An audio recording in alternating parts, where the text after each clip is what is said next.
We ended episode 2 landing in Wuhan, China. Greeted by the host with the most, Mr. Aban, who took us on not only an amazing food adventure where I loved and not so loved the Chinese cuisine, but was also an amazing tour guide sharing this country's unique array of bathroom selections and showing us all around his hometown, Wuhan. Welcome to episode 3 of my I have no idea how many episodes I'm going to get out of the plethora of footage from this amazing trip to China series, so be sure to subscribe and ring that little bell so you don't miss one episode.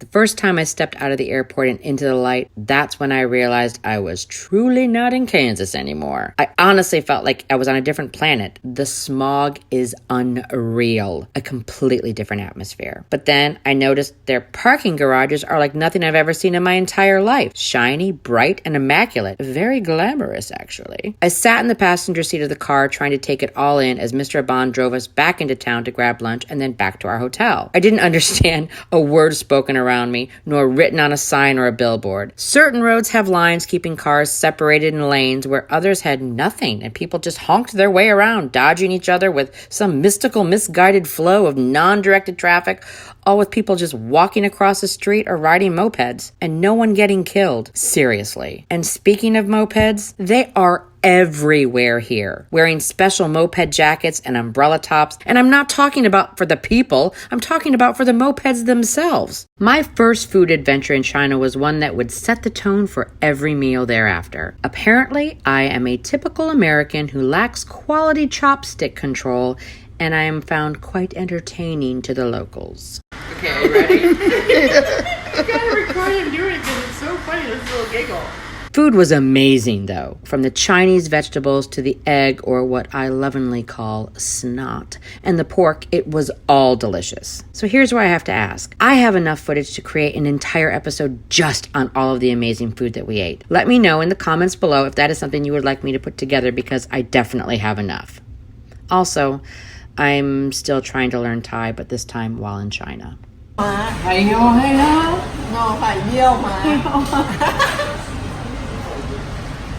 Dolly and I were running on pure adrenaline with no sleep. Mr. Aban came to pick us up that first evening with his amazing wife and crew of awesome friends, all taking care of the crazy Americans.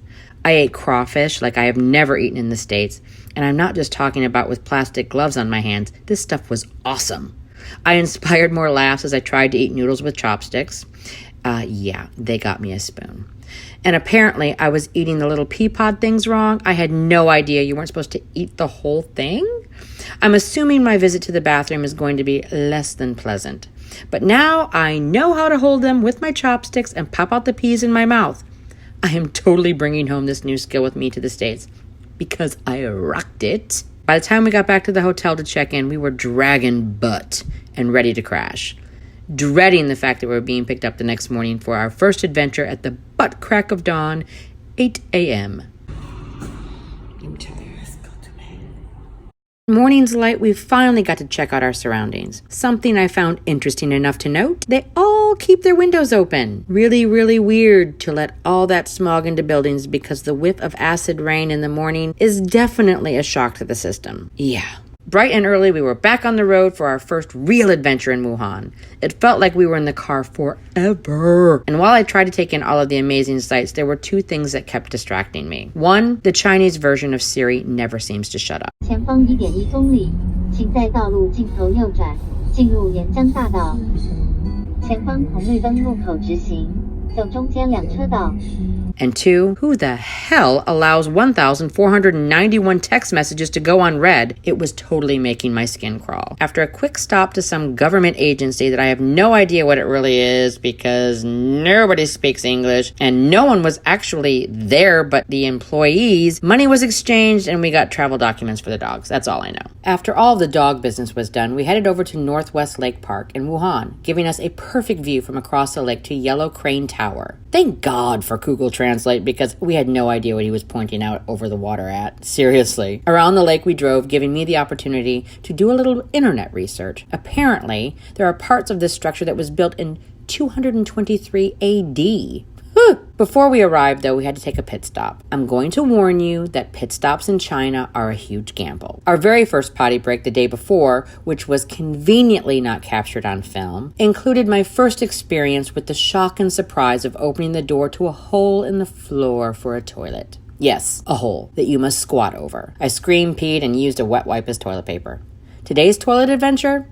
Oh yeah, I got to sit. But apparently there was no individual toilet paper dispenser in China. The community roll is at the door when you come in. Yeah, thank God for wet wipes, because I did not discover that until I was on my way out. With empty bladders, it was time to discover Yellow Crane Tower. The steps just to get to the entry to get your tickets are insane, so be sure to wear comfy shoes. And if you are a blonde, light-eyed American, be prepared to have random strangers come up and ask you for your photo, or simply touch you. I did my very best to represent. I hope I didn't let my country or my peeps down. So once I got my ticket in hand, my cultural adventure began. Thank you. With more steps.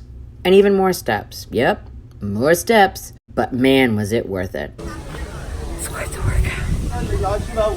My ass is burning. Big time. And I'm not just talking about the butt exercises. The Yellow Crane Tower is magnificent. A beautiful structure with tons of history and visual masterpieces. And a random cat sitting at the entry apparently bringing good luck. Oh, yeah, more steps. Floor by floor, there was more and more to discover. More cats and cultural pieces everywhere. Yeah, and more steps. But each one was worth the breathtaking view once we got to the top. Words simply cannot describe what we saw from this vantage point. It's one of those moments that I don't think even a picture could capture. Video is the only way. So enjoy.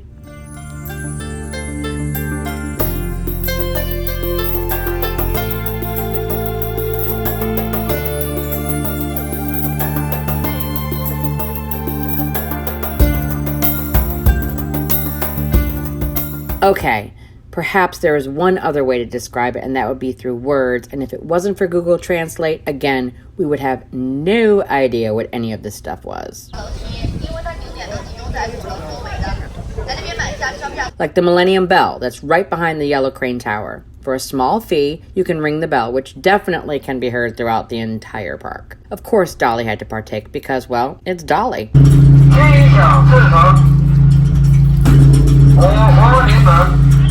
Her and Mr. Aban took advantage of the brass bowl and good luck coins under the bell. Let's hope the good luck follows us throughout our trip. The sights here were spectacular, and under any other circumstances, I would guarantee all of those steps would be a challenge I would accept with a smile, but I was really starting to feel it. Very tired. I think the jet lag thing is finally starting to hit me a little bit. Really, a little bit? Okay, a lot. It's really hitting me a lot. I was out like a light, like snoring out within seconds. Okay, so I still accepted the challenge. I needed to finish getting my exercise ring closed on my iWatch. So up the steps I ran, back to the parking lot, and boy, did my ass feel it. I think that might say goodbye or the end or until next time. I'm so tired. Once we got back to the hotel, where we always seemed to be greeted by some man with a knife with words I can't understand, yeah, we crashed. We were spent. We both fell asleep with our clothes on until there was a knock on the door. When you're so tired that you miss dinner and they bring it to you, oh my God. You're the best. Chicken feet. Yeah. Oh my God. So I just put it in my mouth. That's normal. Yes, put all the whole in the...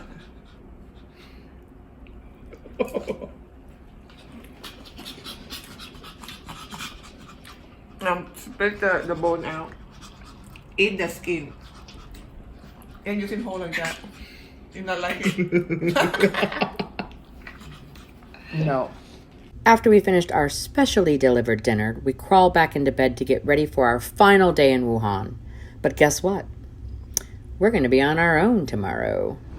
Okay, so we are on our own today and we are going to explore Wuhan. Dolly and I will explore with no tour guide or translator. Well, except for our phones. As you can imagine, things definitely get interesting. No, don't go. We're gonna go.